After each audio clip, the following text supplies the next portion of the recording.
हे आता आपण रोज जातो ना अभ्यास करायला.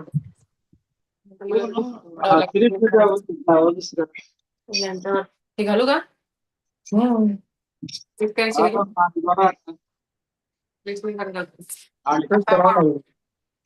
आपण एक विचारायचं तुला 25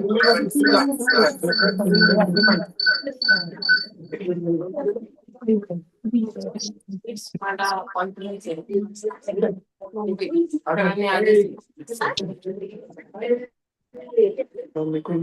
काय झालं नाही ना तिला काढू आपण नंतर.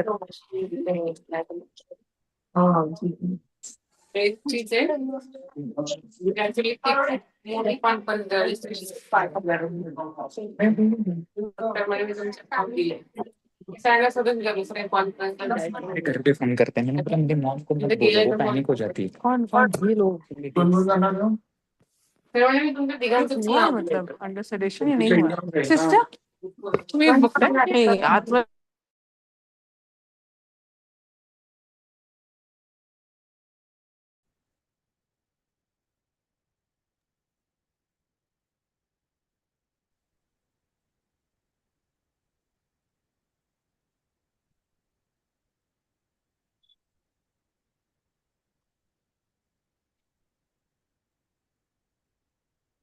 Hello, good evening. Are you able to see the screen?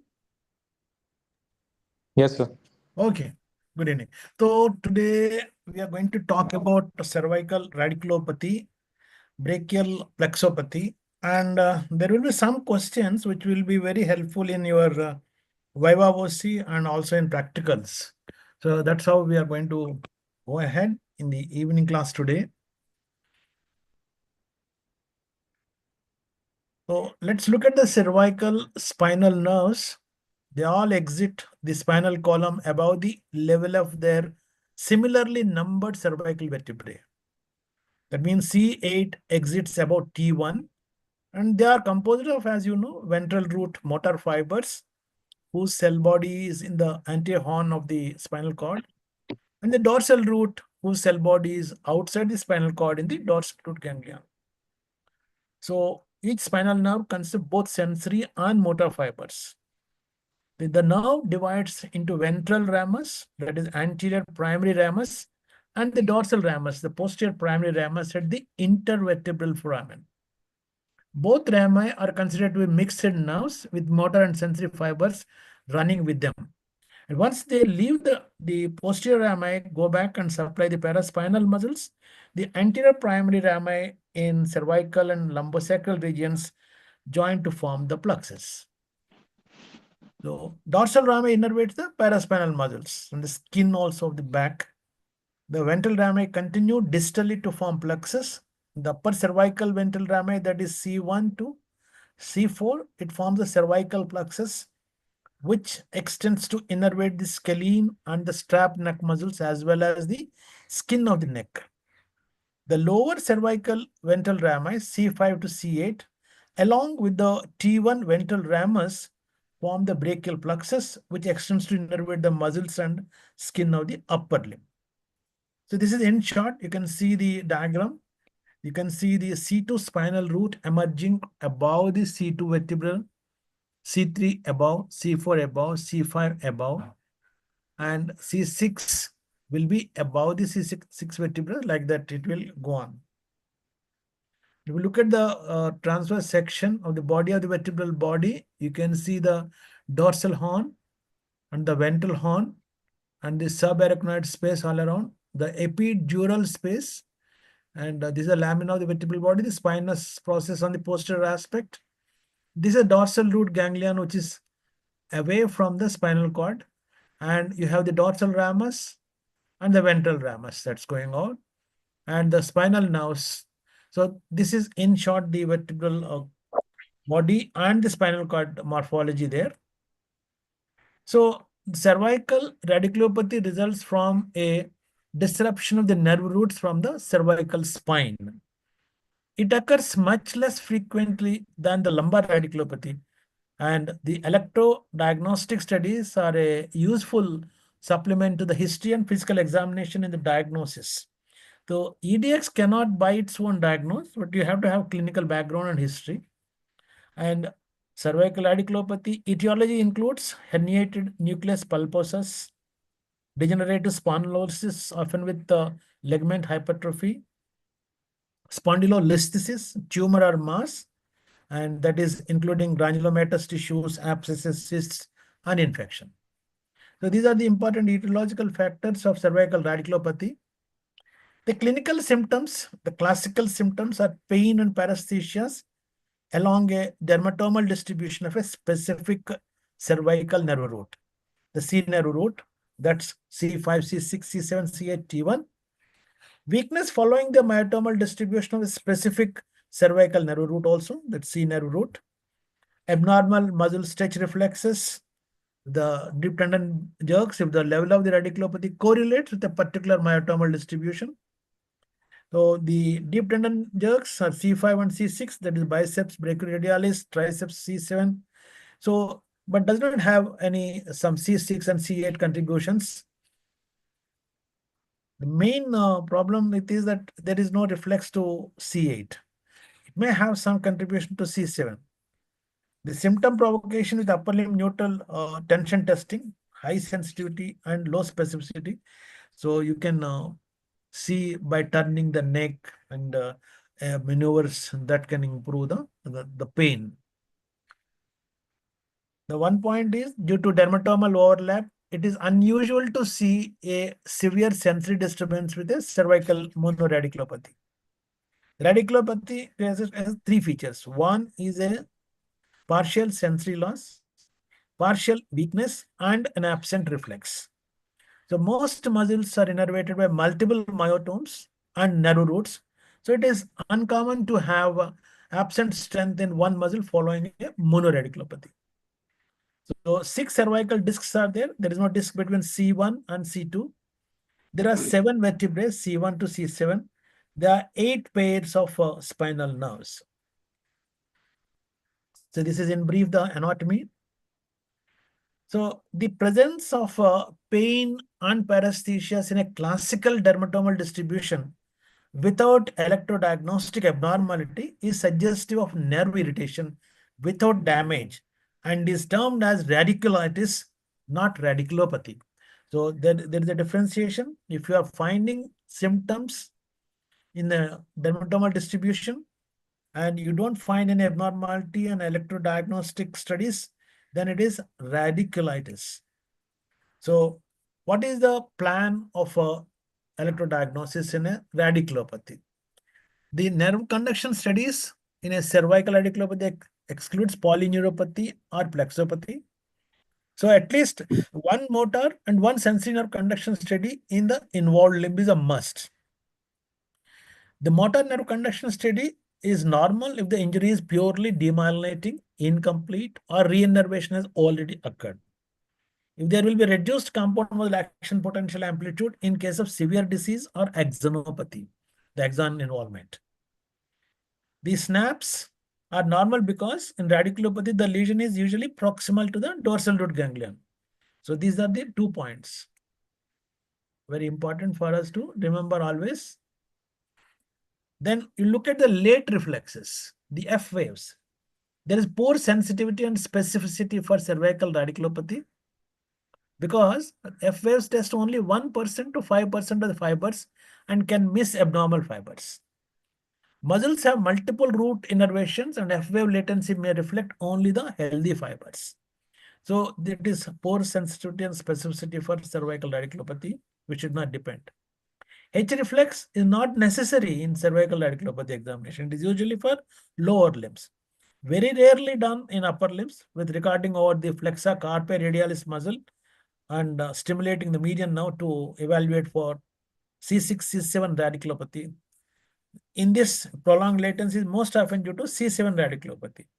C7 radiculopathy is the most common occurrence in upper limb, and C7 muscle is pronator teres along with triceps and external carpi extensor digitorum. So all these 3 muscles are very important for C7 and upper limb. So The electromyographic abnormalities in two or more muscles innervated by the same nerve root and different peripheral nerves. So you have to select those muscles which are innervated by same nerve root and supplied by different peripheral nerves. So we'll see the example. The muscles innervated by adjacent nerve roots are normal, and we have to exclude mononeuropathy, polyneuropathy, and brachial plexopathy.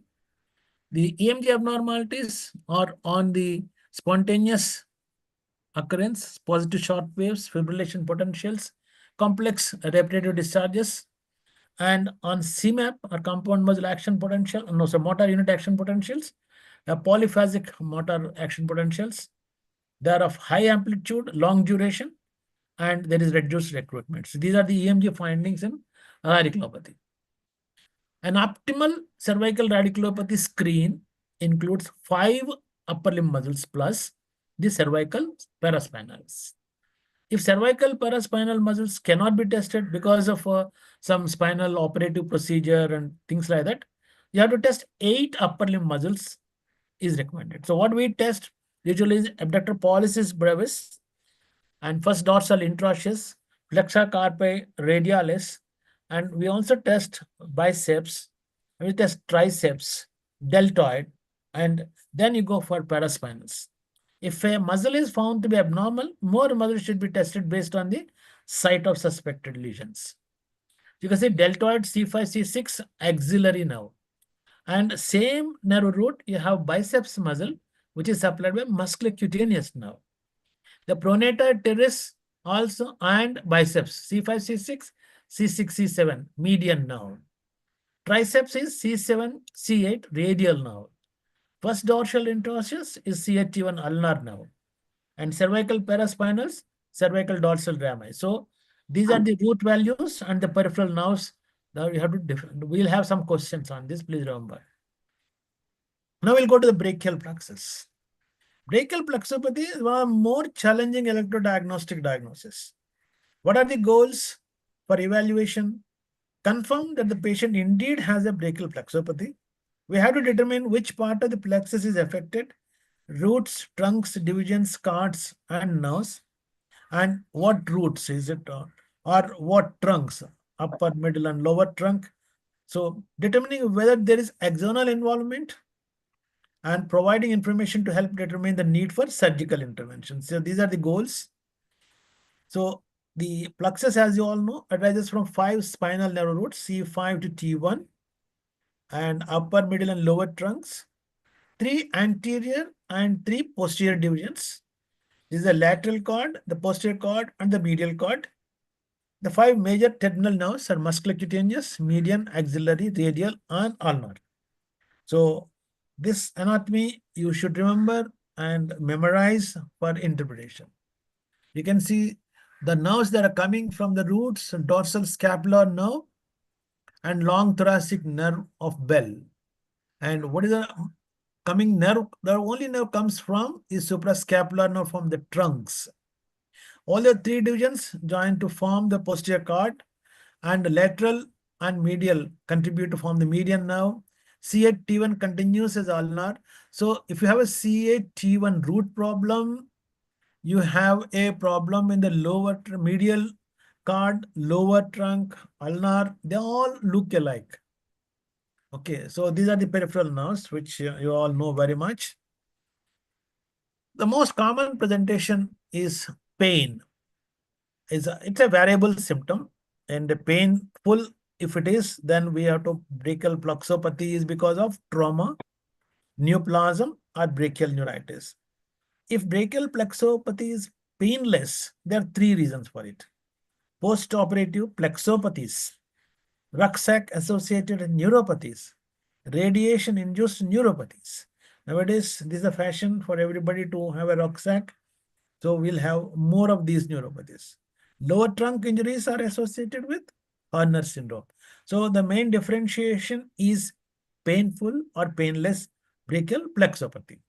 Radiation-induced are painless, whereas neoplastic infiltrations are painful. Those are the key message. Brachial plexopathy due to injuries, 2 major anatomical categories. One injury is supraclavicular injuries, the roots and trunks, infraclavicular cords and terminal nerves. And this is a major chunk. There are other plexopathies also, which we'll discuss in a tabular form. So the upper plexus and the supraclavicular region is Burner syndrome. It's an abrupt, sharp, radiating upper limb pain, which is associated with injuries in the contact sports like football or basketball. Symptoms are usually temporary. The electrodiagnostic testing is ordered. It is often normal. May see some fibrillations of upper trunk muscles. Upper trunk muscles are usually C5, C6. The rucksack paralysis, painless weakness following use of a rucksack or any type of a backpack associated with a demyelinating conduction block. The sensory is normal. Conduction block on motor nerve conduction studies, CMAP amplitudes, decreased recruitment pattern on needle EMG. Classic post-operative paralysis is typically painless weakness, which is associated with certain arm positions during the operation. It's primarily a demyelinating conduction block. The sensory nerve conduction studies are normal here and conduction block on motor nerve conduction studies. So this pertains to upper plexus, supraclavicular.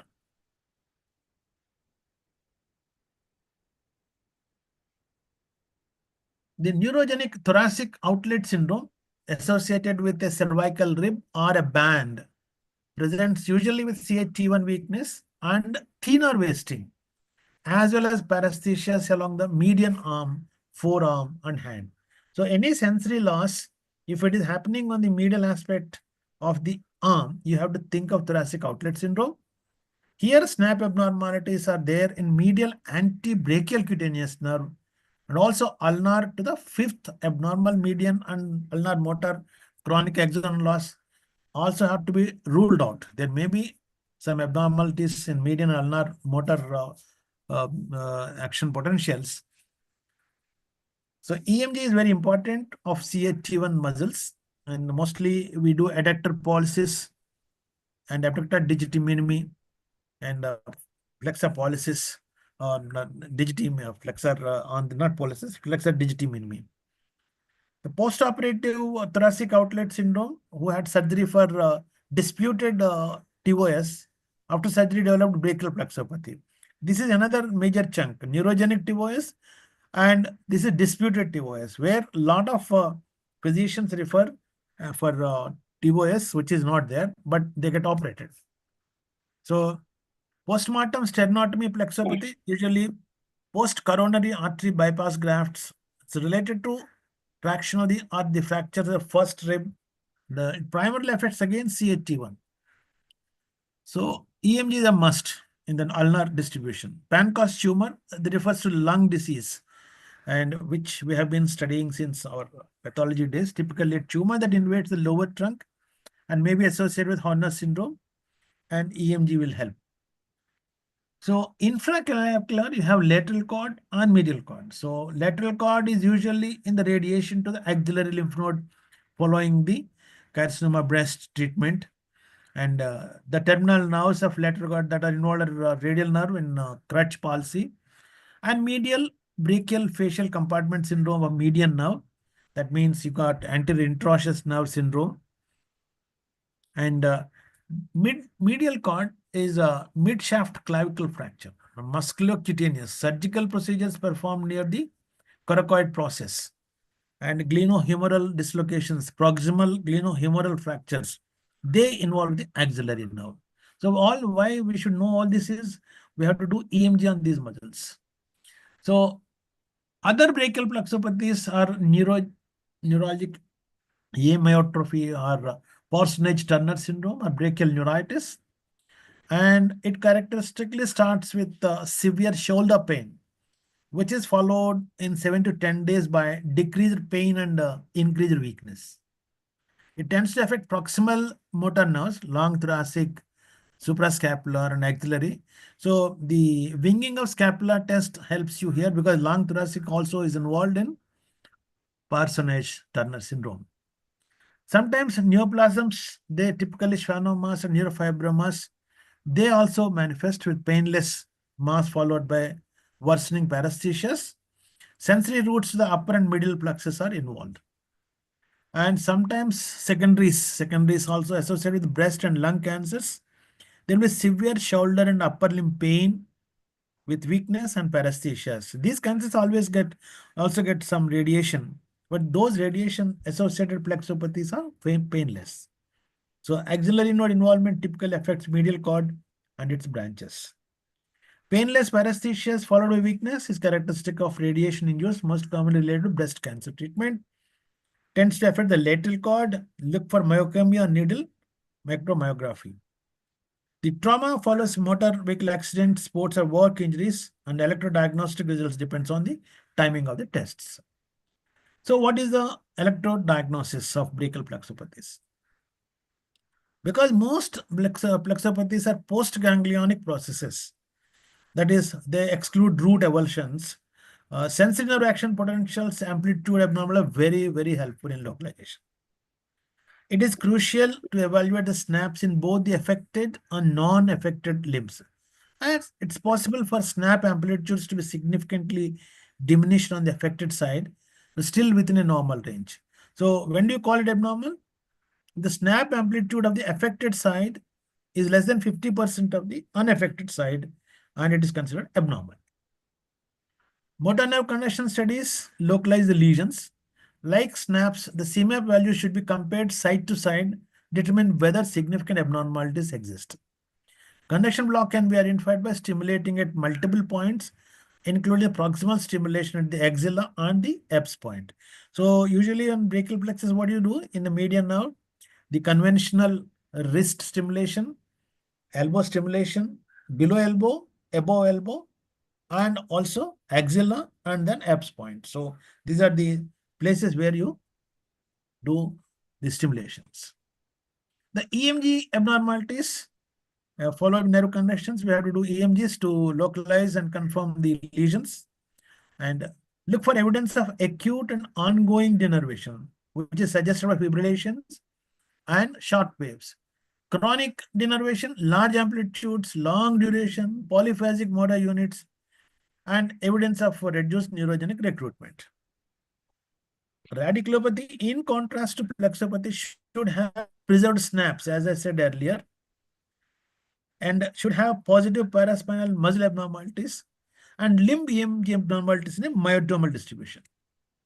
So you have to list out like this: upper trunk, middle trunk, lower trunk, lateral cord, posterior cord, medial cord, and median to thumb, lateral antebrachial cutaneous nerve, superficial radial nerve stimulation. Last time we discussed median to middle finger, ulnar to little finger, median antebrachial cutaneous nerve. So you have to tabulate and come to a conclusion which part is localized. Stimulation of the EPS point, you can see this is often not done properly. That's why I'm putting a diagram here. This is a sternal head. This is a clavicular head of the sternocleidomastoid. And this you see the clavicle. Appropriate location, posterior to the clavicular head of the sternocleidomastoid muscle, 2 to 3 centimeters proximal to the clavicle. This is 2 to 3 centimeters. This is the posterior head of the sternocleidomastoid or clavicular head, and 2 to 3 centimeters proximal to clavicle. This is where you stimulate for EPS point. So based on the EMGs, again, infraspinatus, supraspinatus, deltoid, biceps, brachioradialis, pronator teres, extracarpal radius longus, and triceps. So these muscles will help. C7 is pronator teres. So again, you have to divide them into upper trunk, middle trunk, lower trunk, lateral cord, posterior cord, medial cord. So if you keep a table prepared like this, when you do EMG, you can enter what is, and when you enter, you will come to a conclusion ki which part is affected.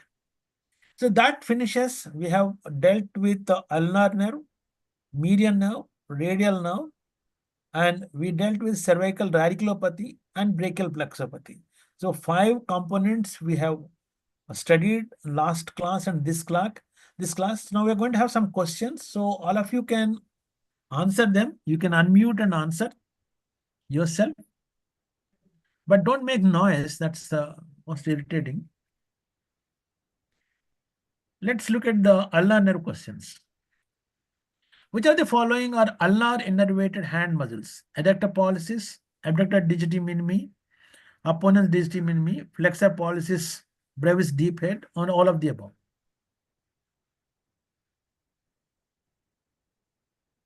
Yeah. All of the above. All of the above. So all the listed muscles are innervated by ulnar nerve. Note that the ulnar nerve innervates all the intrinsic hand muscles except for the loaf muscles to the thumb and median half of the hand, and which include the lumbricals, lateral 2, opponens pollicis, abductor pollicis brevis, and flexor pollicis brevis. So these are the loaf muscles, and adductor pollicis and flexor pollicis brevis, they are innervated by the ulnar nerve. So that's the question. Next one. In which position should the arm be placed when testing the ulnar motor nerve conduction study? Arm is abducted, elbow extended, arm abducted, elbow. Sorry, I think it's arm abducted. One is adducted, arm abducted, elbow extended, arm abducted, elbow flexed, arm adducted, elbow flexed. So which position? Arm abducted, elbow flexed. elbow flexed. Elbow flexed. That's correct. Okay. So the ulnar nerve is tested in 90 degrees shoulder abduction and elbow flexion. This places the nerve with as little slack as possible so that the distance measurements are more accurate. Decrease the limb temperature has the following effects on sensory nerve action potential, the snaps. It decreases amplitude and delayed latency. Decreased amplitude, decreased latency. Increased amplitude, delayed latency. Increased amplitude, decreased latency. What do you think? See, limb temperature is important because. Decreased amplitude, increased latency. Say again. So decreased B. amplitude, increased Decreased amplitude, is it? latency. Decreased latency. You see, increased amplitude, increased latency. Decreasing the temperature results in both a delayed opening and a delayed closing of voltage-gated sodium and potassium channels. The delayed opening results in increased or delayed onset latency. So B and D are incorrect. The delayed closing results more ions traversing the membrane, therefore relatively larger amplitude, thereby making both A and B incorrect. So it's a large amplitude and delayed latency. The dorsal ulnar cutaneous nerve is useful in differentiating tarsal tunnel syndrome from carpal tunnel syndrome. Lesions at Guyot canal at the wrist from more proximal ulnar lesions. Pronator teres syndrome from C7 radiculopathy. Ulnar neuropathy at the elbow from lateral cord brachial flexopathy. So, B, sir, lesion B. at Guyot canal at the wrist from proximal. Oh, that's excellent. Lesions. Excellent answer. That's very nice. I think many people have answered this. Very nice.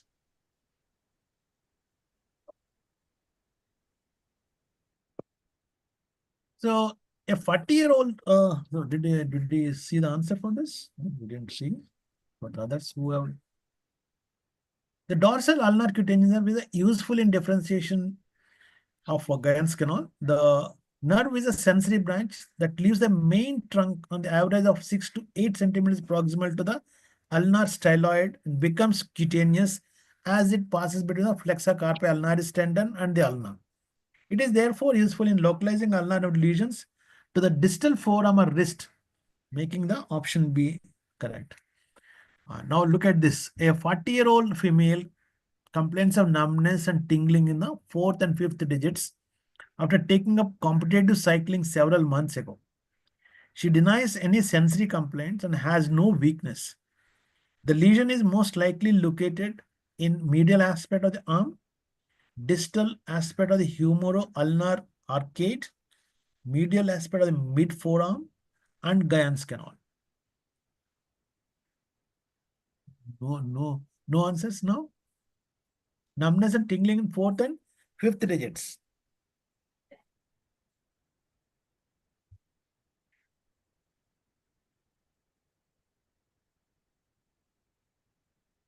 You better speak because I can't go on looking at the answers. It will delay.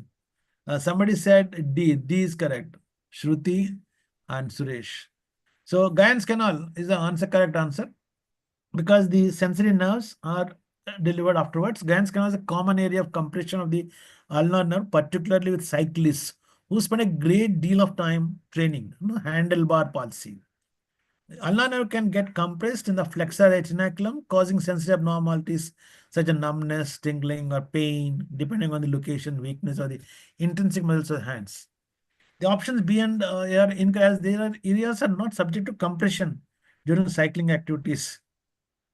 No areas of compression in it. So it's only Guyans canal. Middle aspect doesn't get compressed. Middle aspect of arm.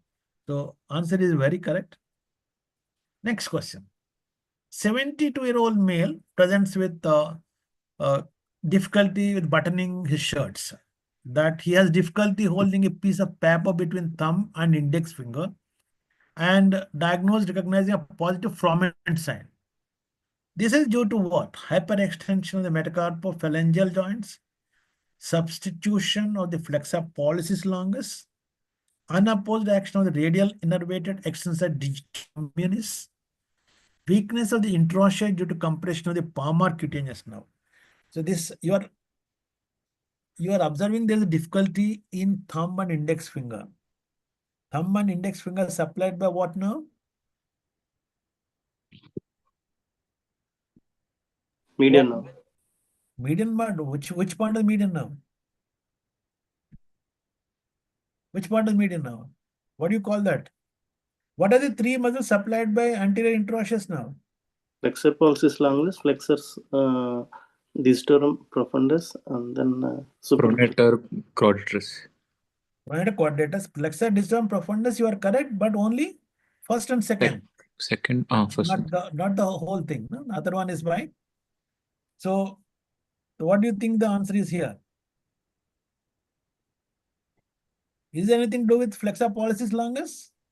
The froment sign is seen with weakness of the adductor pollicis and ulnar nerve innervated intrinsic muscles of the hand. The person is unable to adduct the thumb, thus the median nerve innervated flexor pollicis longus is substituted. This results in thumb interphalangeal flexion to bring the thumb towards the index finger. We'll also say that the C and AR as a hyperextension of metacarpophalangeal joints is seen when there is an unopposed action of the extensor digitorum communis. This usually results in ulnar claw hand as the proximal PIP and DIP of fourth and fifth region subsequently remain in a flexed position due to weakness of the third and fourth lumbricals. The introtia adduct and abduct digits 2 and 4 and 5, but not the thumb. So this thing, weakness of introtia, is wrong. So substitution of the flexor pollicis longus is the correct answer. Okay. A 16-year-old male finds that he is unable to straighten his fingers completely on his right hand. If the lesion is due to ulnar neuropathy in the arcade of Struthers, which of the following muscles should be normal on needle EMG?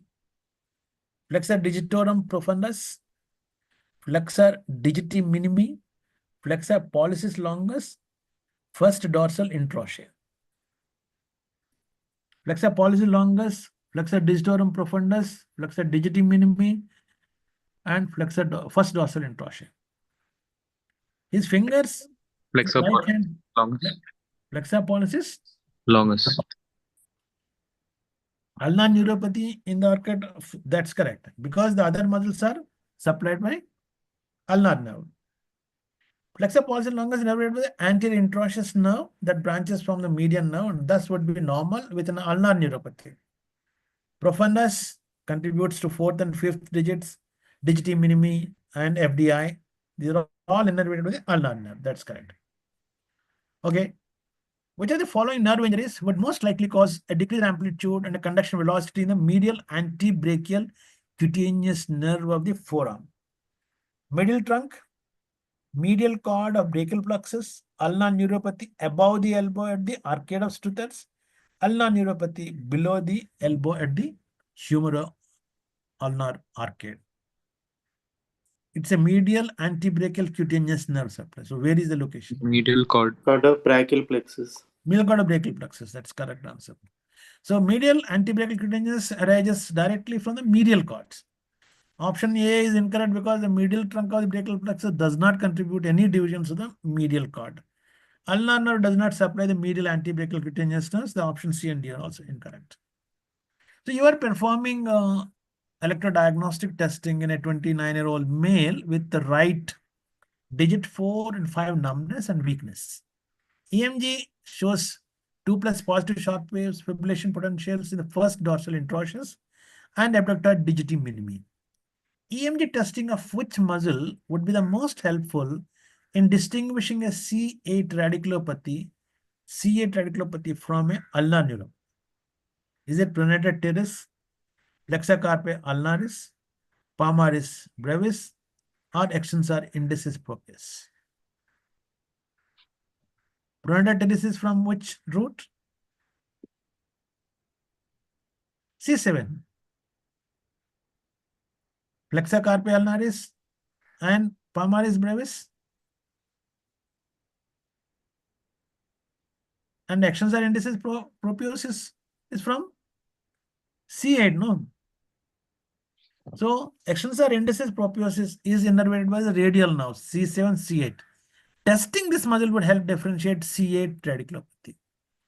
Option A is pronator teres is innervated by median nerves, root C7 mostly. B and C are flexor carpi ulnaris, palmaris brevis, both innervated the ulnar nerve and therefore would not help in identifying C8 radiculopathy. So now we'll go on to the median nerve. Median nerve questions. Where is the proximal stimulation site for the median motor nerve conduction study? At the wrist, between flexor carpi radialis and palmaris longus. At the elbow, medial to the biceps tendon. At the elbow, lateral to the biceps tendon. In the posterior aspect of the arm. Where do you stimulate proximally for median nerve? The wrist between flexor carpi radialis and palmaris longus. ये proximal stimulation है, not distal. Proximal. Where do you stimulate proximal? Distally, you're correct. Anybody? Medial to biceps. Elbow, lateral to biceps tendon. Lateral. Medial. So the proximal stimulation side of median nerve conduction study is anterior cubital fossa, medial to the biceps tendon. Okay. Not lateral, no? Okay. Okay, next. We'll go to the next. The median motor nerve conduction study recorded at abductor pollicis brevis yields diagnostic value for which segments of the brachial plexus? Is it lateral cord, medial cord, upper trunk, lower trunk, posterior? You are recording abductor pollicis brevis, which is commonly done. You know? And that root value for that muscle is Lower trunk. lower, no, root value. Root. Your answer is lower trunk. Is it C8 T1? The motor supply? Yes. C8. Yes, C8. Okay. So B and D both are correct. B is medial cord and D is lower trunk. The abductor pollicis brevis is innervated by the median nerve from the level C8 and T1. The lower trunk and medial cord of brachial plexus originate from the C8 T1 root levels. Upper trunk arises from C5 C6 root levels. Lateral cord arises from the anterior division of C5 C7. Posterior cord contributes the radial and axillary nerves. So it's to answer is 2. Median nerve sensory study will be normal in carpal tunnel, medial cord brachial plexopathy, pronator teres entrapment, cervical radiculopathy. Yes, the snap will be normal. Cervical radiculopathy. Cervical radiculopathy, that's correct. Known peripheral entrapments of median nerve that could result in abnormal sensory nerve studies include both carpal tunnel syndrome, pronator teres entrapment. Medial cord of brachial plexus makes contributions to both the ulnar and median nerves and thus could result in abnormalities. Cervical radiculopathy can occur prior to the dorsal root ganglion and thus have the normal snaps. Okay. Which of the following sensory studies is an example of orthotromic conduction? If you are doing median nerve stimulation between the tendons of the flexor carpi radialis and palmaris longus and recording with the electrodes at the index finger. Ulnar nerve stimulation at the medial aspect of the wrist adjacent to the flexor carpi ulnaris tendon and recording with the ring electrodes at the little finger. Radial nerve with stimulation at the distal radius, recording with the bar electrode in the first web space. Ulnar nerve trans-palmar study stimulation between the fourth, fifth metacarpals and recording the medial aspect of the wrist adjacent to the flexor carpi ulnaris tendon, which is orthotromic in this. D. D, that's correct. So orthotromic studies defined as studies in which the stimulus travels the normal direction along the axon. Antidromic are defined as studies for which the direction is opposite of what is seen anatomically. Of the options listed, only the ulnar nerve palmar sensory with the distal stimulation and proximal recording describes the normal direction of the sensory fiber conduction. A branch of the median nerve which innervates which are the following muscles: adductor pollicis, opponens pollicis, flexor distal profundus to the fourth digit, and extensor pollicis brevis. Opponents. Opponents. Adductor is from what? Adductor pollicis. Is ulnar nerve. Opponens pollicis is median. Flexor distal profundus to fourth digit. Ulnar nerve. Ulnar nerve. Extensor pollicis brevis. Radial nerve. So anterior introitious nerve, branch of the median nerve in the forearm and innervates the pronator quadratus, flexor pollicis longus, flexor digitorum to the second and third digits. This just we have done this. Adductor pollicis and FDP to the fourth and fifth are innervated with the ulnar nerve.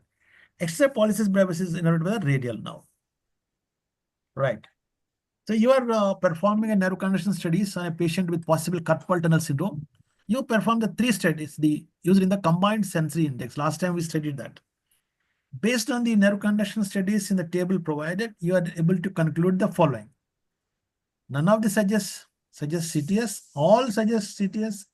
The transcarpal 8 is the only test that suggests the transcarpal 8 and the CSS suggests the diagnosis. Now look at the transcarpal mixed motor and sensory.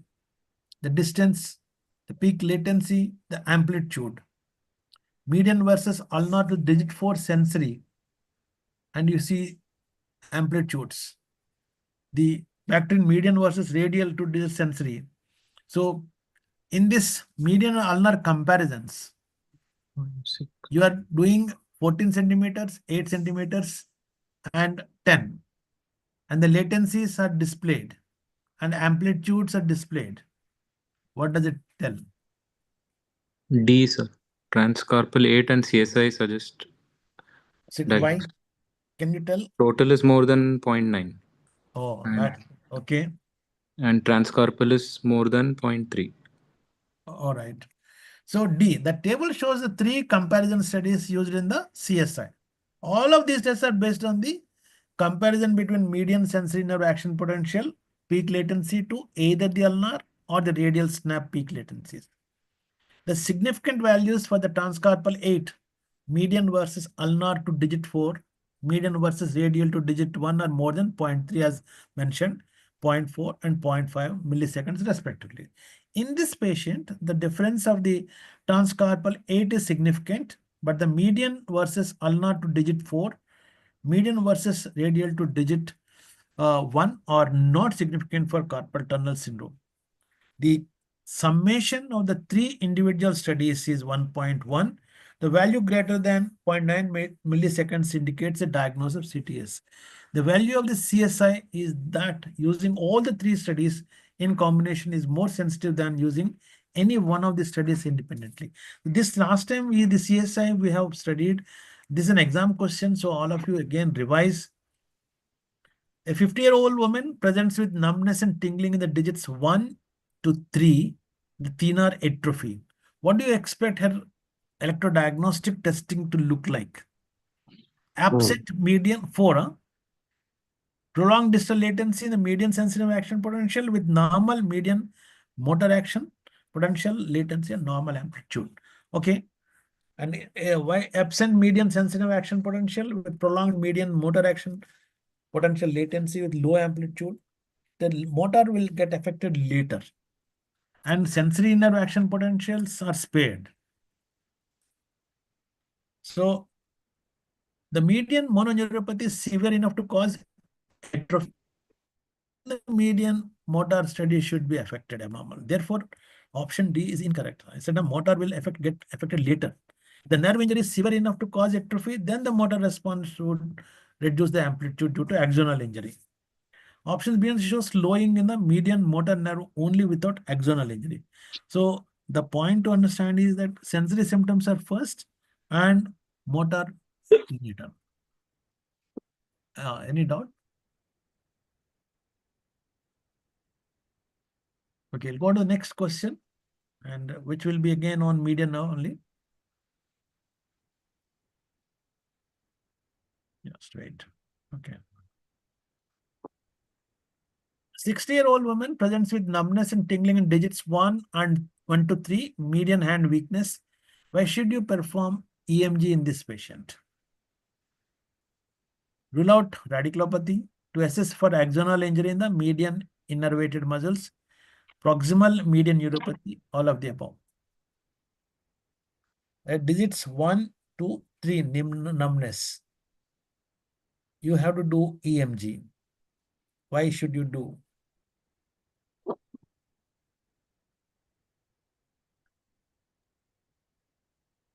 Proximal median neuropathy, all of the above? All of the above. All of the above, correct. The EMG is helpful to rule out other conditions that mimic carpal tunnel syndrome and can help describe the severity of the lesion. See, whenever CTS is there, we have to rule out thoracic outlet syndrome and lower trunk medial card problem. So EMG is the only method where you can decide that.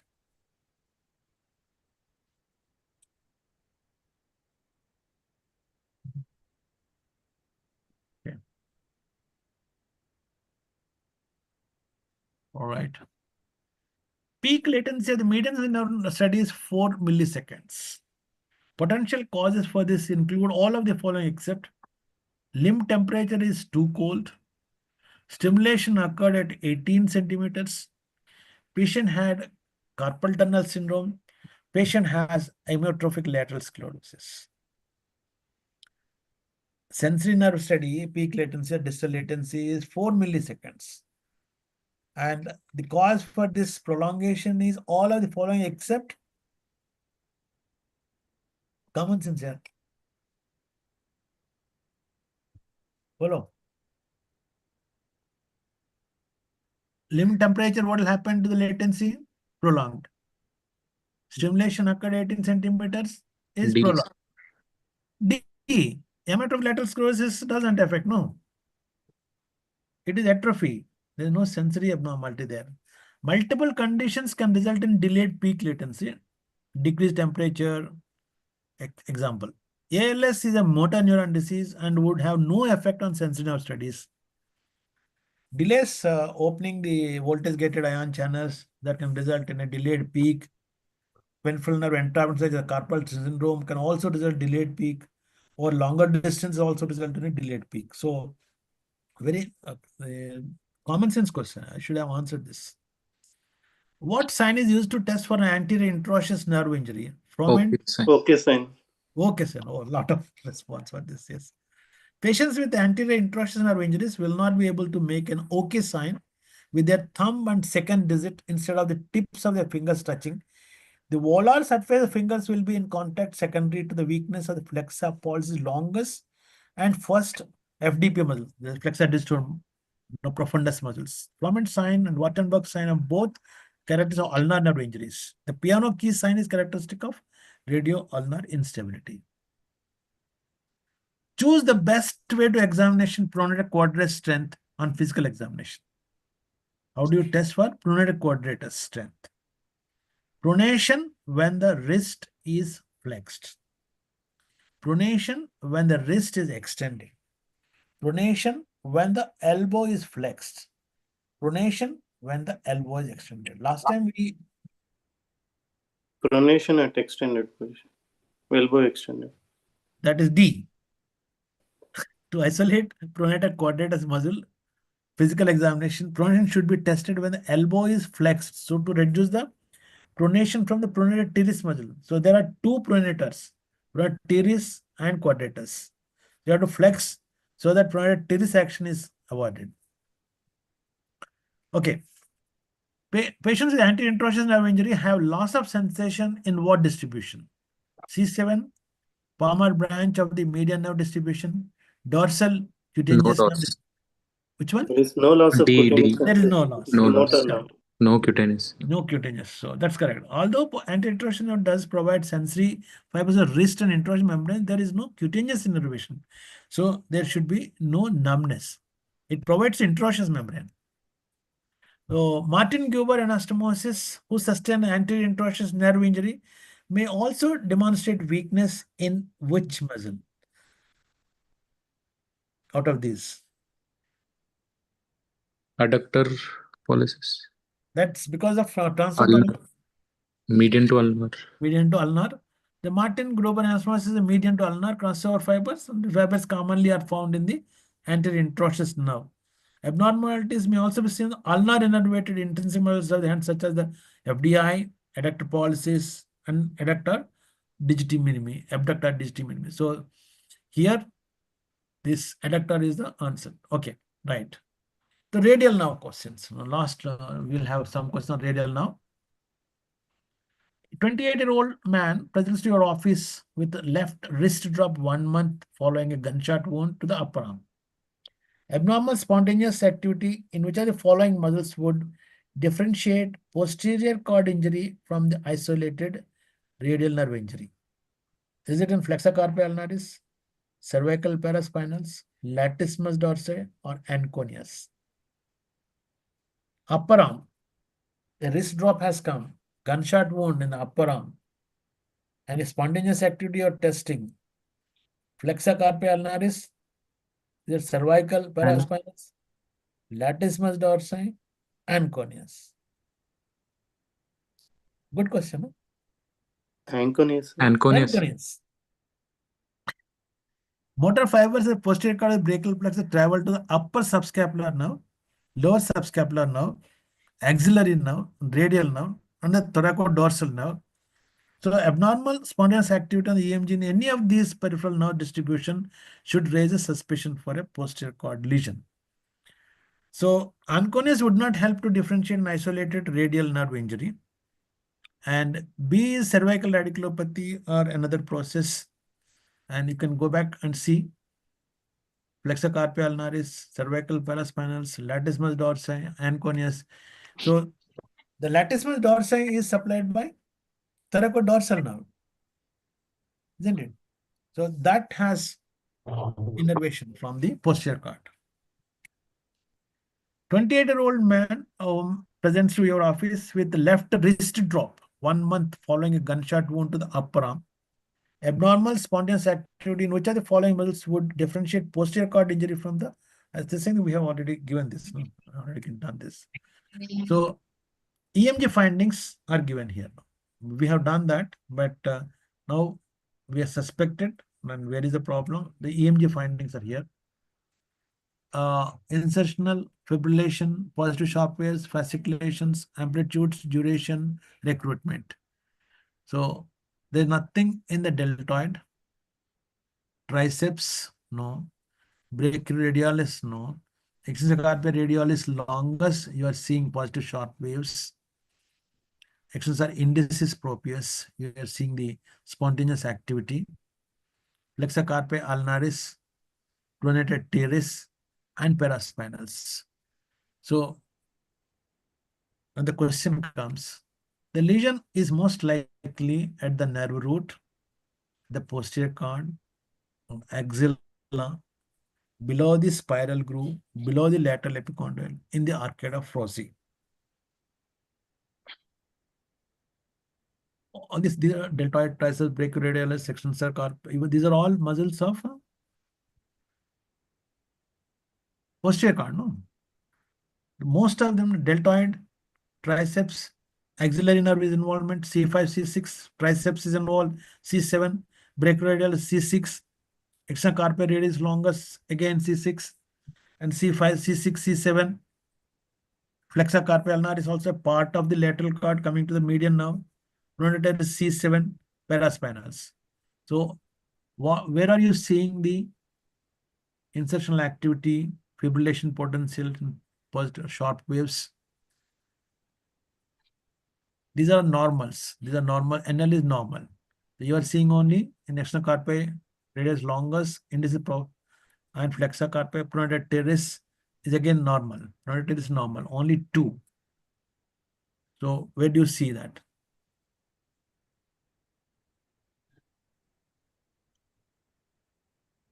Below the spiral groove, below the lateral epicondyle, the arcade of Froese, and the nerve root. So spiral groove, the abnormal findings in external carpi radius longus increase the likelihood of a lesion above the lateral epicondyle. So usually we try and do external carpi radius longus in all radial nerve injuries to localize. The normal findings in brachioradialis decreases the likelihood of a lesion at or above the spiral groove. Thus, a lesion occurring below the spiral groove and above the lateral epicondyle is a most likely scenario in this case. Then we'll have one more EMG question. The EMG findings are to be interpreted here. And what are the abnormals? Extensor indicis proprius. And so same thing which we got, deltoid. Deltoid, you have some fibrillation potentials, positive sharp waves. Triceps is normal. Brachioradialis is normal. Intercarpitis longus has got problems. Indicis propriosus has problems. Flexor carpi ulnaris is normal. Pronator teres is normal. Paraspinals are normal. So it's a peripheral problem, which has got deltoid and extensor carpi radialis longus abnormalities. And the recruitment also is slightly decreased in extensor digiti, these two muscles. The recruitment also decreased. Posterior cord. Posterior cord. Okay, abnormal findings and deltoid suggest a lesion proximal to the radial nerve at the level of the axilla. The normal findings in triceps, brachioradialis, pronator teres, cervical means the root involvement much less. Posterior cord lesion is the most likely scenario. Good answer. Now study the EMG findings again. Where are we here in this case? You got triceps abnormality, and you got extensor carpi radialis longus abnormality. Deltoid is normal. The extensor indicis proprius is normal. Flexor carpi ulnaris, you have some problem. Pronator teres is normal. Paraspinals, you are showing up. So, at the, where do you get? Narrow root level? Paraspinals abnormal, no? Above. No. So, paraspinals abnormal means in root. Abnormal findings in the cervical paraspinal must suggest lesion at the level of the nerve roots are another process. Increased amplitude, duration, decreased recruitment in the affected muscles make myopathy less likely. So its answer is the paraspinals are abnormal means it is root lobe. A 46-year-old man presents with a 2-month history of wrist drop after passing out on a park bench following a prolonged binge session. Axonometric radial nerve injury at the spiral groove, on which on the EMG testing you would expect to find a normal superficial sense nerve action potential, abnormal spontaneous activity in the anconeus, normal CMAP with stimulation at the forearm and recording over the extensor indicis proprius, abnormal spontaneous activity in the brachioradialis. You should know the radial nerve anatomy. Last time we saw what are the anconeus. Spiral groove will be anconeus. Above the spiral groove will be anconeus. It's very difficult, no? It's brachioradialis. Let's study. Motor supply to brachioradialis branches is inferior to the spiral groove, thus may exhibit abnormal spontaneous activity with EMG after an injury at the spiral groove. The superficial radial nerve branch is below the spiral groove and its action potential would likely to be abnormal in the setting of a dorsal lateral hand numbness. Motor supply to anconeus branches above the spheral would be unaffected. Indices propiosis supplied by the posterior introosseous nerve, which occurs below the spiral groove and would likely to be affected in the presence of wrist drop. So the posterior introosseous nerve supplies all the muscles below the elbow. And if the wrist drop is there, only finger drop is there, then you can think of posterior introosseous nerve. So here the catch point is what are the muscles supplied above spiral groove and below. See, the brachioradialis is one muscle supplied by a radial nerve, which is a flexor. A 39-year-old man presents with 2 months history of slowly progressive weakness of the right wrist and finger extensors. Prior to the weakness, he was woken up from sleep by a severe pain on the right shoulder and forearm, which resolved after 3 days. He denies sensory deficits. There is a recovery from viral illness 3 months ago and a contusion on the right dorsal forearm while playing. The most likely cause, Parsonage tunnel. yeah, that's neuralgic hemiatrophy. This is an increasingly recognized source of posterior introosseous neuropathy and other peripheral neuropathies of the upper limb. A typical patient history includes initial onset of severe shoulder and upper extremity pain, which starts in the night. The pain symptoms resolve, weakness sets in over days to weeks. In history, the patient may recall a period of flu-like illness, or EMG can be integral to help clarify the diagnosis, and we may do MRI of brachial plexus also. So let us have three more questions on radiculopathy. A 28-year-old male presents with a high-speed motor vehicle collision, and 3 weeks after the collision, he presents persistent pain in the neck radiating down the right shoulder to the dorsal side of the forearm, progressive weakness of the right elbow extension, wrist extension, forearm pronation. Deep tendon jerks are 2+ in the left triceps, bilateral biceps, brachioradialis muscles, and 0 at the right triceps.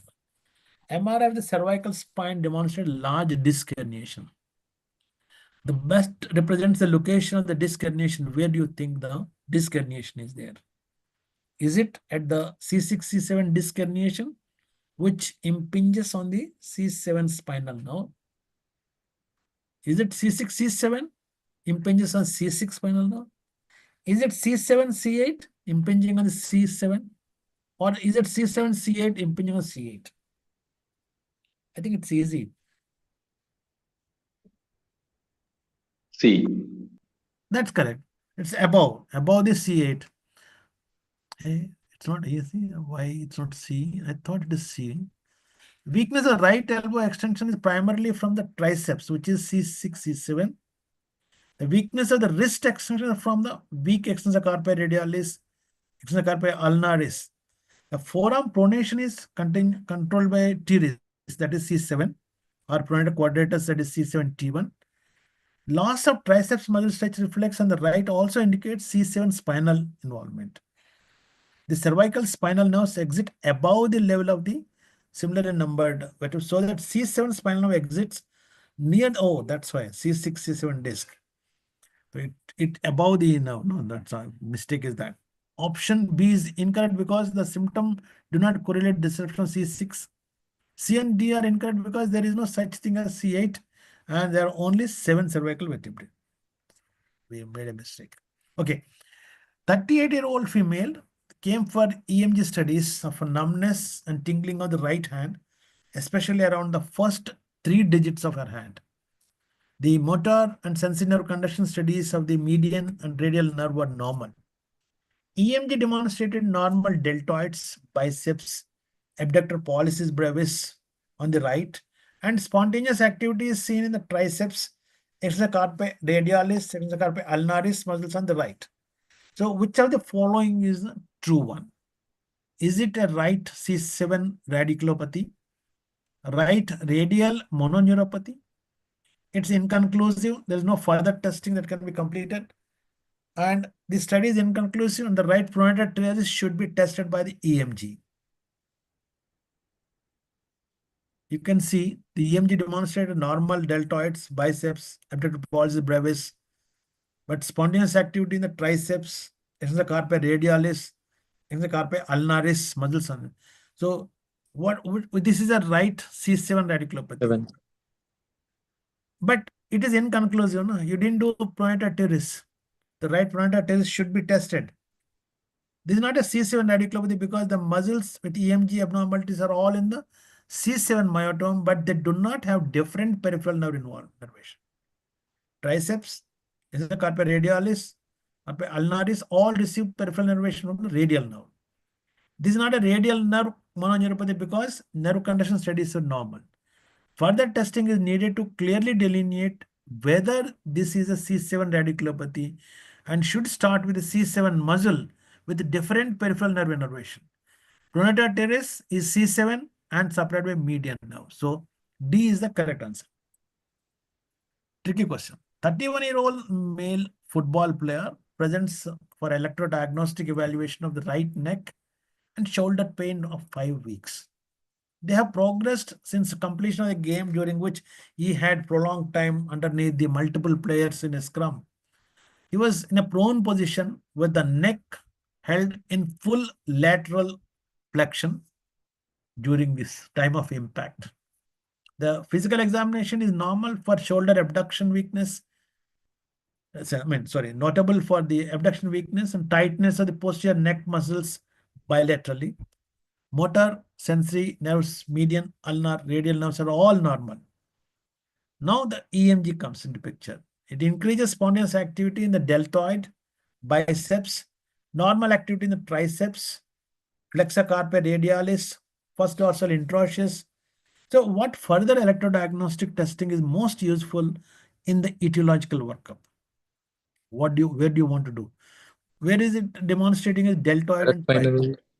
paraspinals, EMG of middle or EMG of anconeus, sensory nerve conduction of lateral antebrachial cutaneous nerve. No further testing is necessary to determine the etiology. Where do you have spontaneous activity in deltoid and biceps? That's supplied by Axillary. nerve. So sensory nerve conduction of lateral antebrachial cutaneous nerve is also to be studied. So in consideration of mechanism of injury, cervical spinal radiculopathy, brachial plexus injury are the possible diagnosis. Here the examination and EMG are consistent with the possible C5 or C6 radiculopathy. The upper trunk brachial plexus injury may also present with these findings. So upper trunk will always give problems. Although plexus injury does not cause abnormal paraspinal EMG activity, this test will not be reliable because there is a tight posterior neck muscle. So whenever there is an injury, operation, surgery, no paraspinals are not helpful. Brachial plexus injury is excluded by performing a snap on in this case, the lateral antebrachial cutaneous nerve. So nerve conduction studies of lateral antebrachial cutaneous nerve are expected to be abnormal in the upper trunk plexus injury, normal in radiculopathy, in which the lesion is typically proximal to the dorsal root ganglion. So whenever we are studying trunks or cords, we have to be extra careful and revise our anatomy once again. A 24-year-old female came for EMG testing after a motor vehicle collision 2 months ago. She has had persistent right arm pain and weakness since that. Her sensory and motor nerves of median nerve were normal. The EMG testing is given below. Now look at the EMG. Positive sharp waves and fibrillations, deltoid none, biceps are present, triceps none, extensor carpi radialis shown, pronator teres is there, extensor indicis proprius is none, abductor pollicis brevis none, middle cervical paraspinals are present. So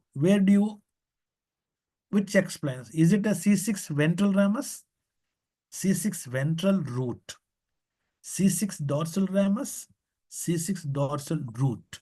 So see, all the rami have got both sensory, the mixed nerves. So where do you get this problem? Bicep, C6 dorsal ramus. dorsal ramus. Why? So paraspinal are involved. Middle cervical paraspinal is involved. Okay. So ventral root, there is abnormal spontaneous activity in the multiple muscles of C6, that is, and C7, which normal testing of triceps, which has C7 and C8 also. Normal deltoid, which also has C5. Overall, the test is consistent with C6 radiculopathy. This injury typically occurs at the root level, affecting the ventral portion, causing detriment to the effector motor signal is no affected. There is detriment to the ventral rami, affecting appendicular musculature innervated to the brachial plexus, as well as the dorsal rami, affecting the paraspinal musculature. So you are thinking it is a ramus, but here it is root. So paraspinals, if suppose the ramus is there, you will have paraspinal abnormality. So because, and that should happen. But I don't know why this answer is correct, but I think you are correct. Paraspinals is the correct answer. 53-year-old female with a history of rheumatoid arthritis and prior C1, C2 posterior spinal arthrosis is referred for electrodiagnostic study because left shoulder flexion, elbow flexion weakness, and neck pain is there. Motor and sensory conduction studies are all normal. So EMG is the what we are giving here, and here the deltoids are showing the spontaneous activity. Biceps is positive sharp waves. Triceps, pronator teres, first dorsal interactions are all normal. You got only C5, C6. The further electrodiagnostics testing should be completed to determine the specific level of radicular injury. Nerve conduction studies of radial nerve, recording over the extensor indicis proprius, EMG of middle cervical paraspinals, EMG of rhomboids. No further testing is necessary to determine a specific level of lesion. Do you want to do EMG of rhomboids? In this case, deltoid is C5, C6, and rhomboids is dorsal scapular nerve, which is coming from the roots. Do you want to do that? The paraspinal EMG, middle cervical spinal is not required, no, because we are telling about C5, C6. And nerve conduction studies of distal region is not required. So abnormal activity within deltoid and biceps brachii does not distinguish a specific level of injury, as these muscles both have C5 and C6. In order to meet diagnostic criteria for a more specific root level, a C5 innervated muscle without C6 innervation with different peripheral innervation should be tested. Rhomboids are C4 and C5 innervated through the dorsal scapular nerve. Paraspinal EMG will be unreliable because of prior surgical instrumentation. EMG of paraspinal musculature has low specificity for a single nerve root level. So the rhomboids here is important because we are thinking of C4, C5 alone. Now you have to differentiate between C5 and C6, deltoid and biceps. So you do rhomboids if to localize it to C5. Last few questions of brachial plexus. So in a 44-year-old female presents to clinic with 3-week history of severe right shoulder pain, started without any antecedent trauma. Pain is beginning to improve, but she is now notifying significant paresthesias and weakness in lifting her arm.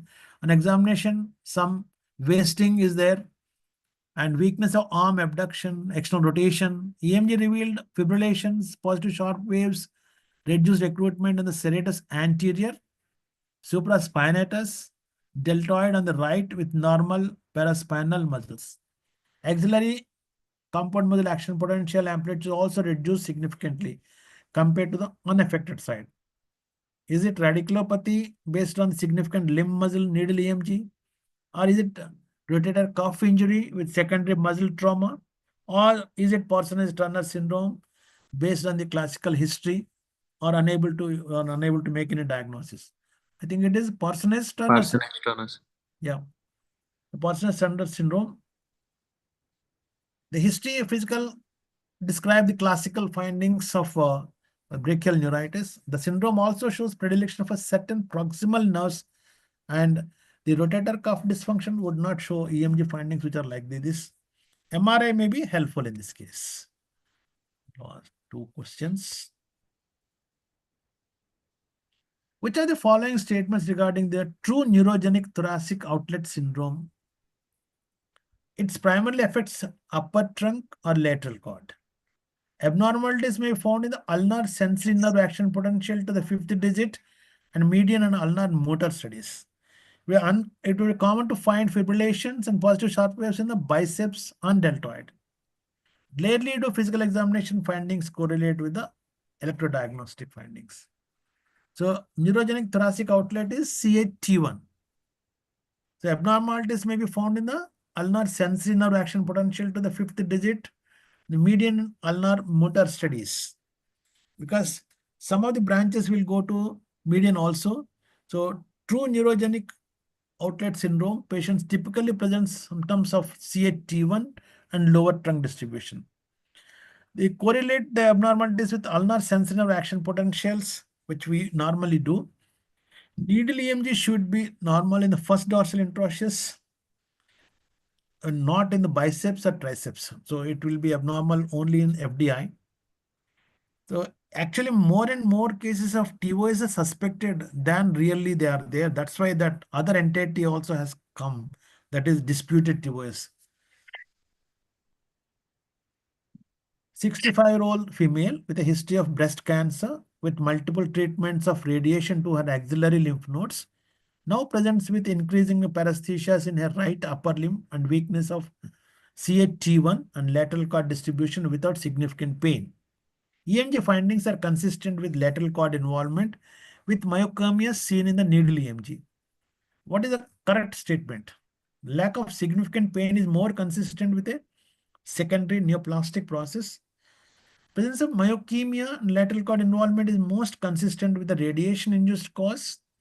Lack of complex repetitive discharges makes radiation-induced plexopathy unlikely. Electrodiagnosis is of no value in this case. Patient should be referred for MRI. I think you B. can answer. Presence of myokemia. Most common, yeah, that's correct. Electrodiagnosis is very important. Differentiate radiation-induced plexopathy from recurrence of cancer and should be used in conjunction with imaging. Lack of pain is more consistent with the radiation-induced cause. Radiation plexopathy usually tends to affect the lateral cord more frequently, while secondary neoplastic processes favor the medial cord. Myokemia is associated with radiation-induced injury.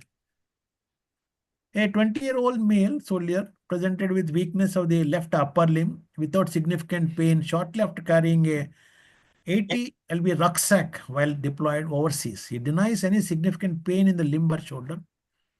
Which of these following statements is true? An X-ray should be obtained to evaluate the presence of cervical rib. EMG studies will show evidence of demyelinating conduction block. The pathological process most likely due to an underlying autoimmune disorder in an injury to the isolated peripheral nerve branch of the brachial plexus. Conduction block. Conduction block because of rucksack paralysis, brachial plexus lesion that is associated with wearing a heavy backpack on the shoulders. It's a compressive lesion of the upper trunk. So that's all from my side. We have finished the upper limb. Sometime next week, we'll start going with the lower limb. So we have taken enough time now, 1 hour and 20 minutes. Anything you want to say about this? I think we have covered median, ulnar, radial, cervical radiculopathy, brachial plexopathy, and most of the upper limb has been completed. This is only sensitization class, so you will have to do your own work. And this thing you keep on forgetting, you have to keep on reading again and again. We also do whenever we plan EMG, we initially study and come back. And the anatomy is difficult to remember at times. So you'll have to keep on working on it. Because as a general neurologist, we are not very familiar with all the readings all the time, but you keep on going back and forth and read anatomy, read EMG findings, read interpretations. You have to work a lot whenever you are faced with the EMG studies. Okay, then if there are no more questions, then we'll say bye. Thank you, sir. Welcome.